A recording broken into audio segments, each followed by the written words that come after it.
Kia ora, I'm David Chaston with 90 at 9, brought to you by interest.co.nz. This will get everything you need to know in 90 seconds at 9 o'clock, with news both commodity prices and interest rates are rising sharply. But iron ore prices slipped on Friday after hitting their highest level in more than 9 years the day before in China. A local survey of stocks of steel products showed a significant increase, turning around the idea that steel mills would ramp up output after their Spring Festival holiday. Copper prices, however, have also touched a 9-year high on Friday and are not that far off an all-time high. Remember, when copper reached its 2011 high in February of that year, it then fell by a third over the next 8 months. And staying in China, the results of their holiday week consumption are now showing up, and they've been very positive.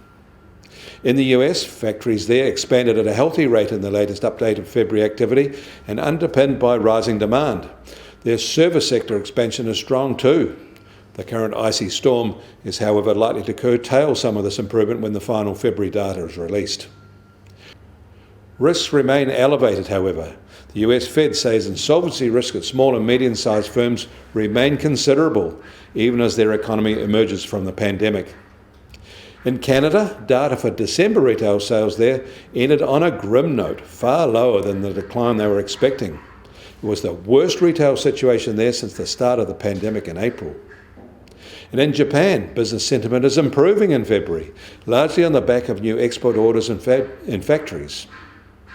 EU business activity fell for a fourth consecutive month in February, driven lower by a further slump in their service sector as pandemic restrictions continued to restrict many businesses.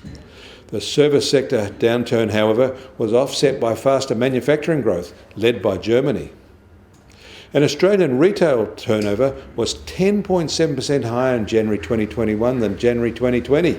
That makes it the biggest gain since 2015.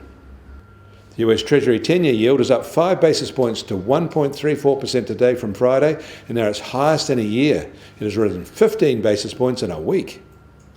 And the price of gold will start today up a relatively minor $5 at $1,785 an ounce, after a late run-up in New York at the close of the final session last week.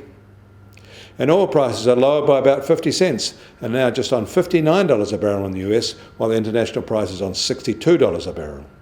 And the Kiwi dollar opens at 73 US cents as commodity currencies are back in favour. Against the Australian dollar, we're at 92.8 Australian cents, and against the euro, we're up to 60.3 euro cents. That means our trade-weighted index has risen to just under 74.2.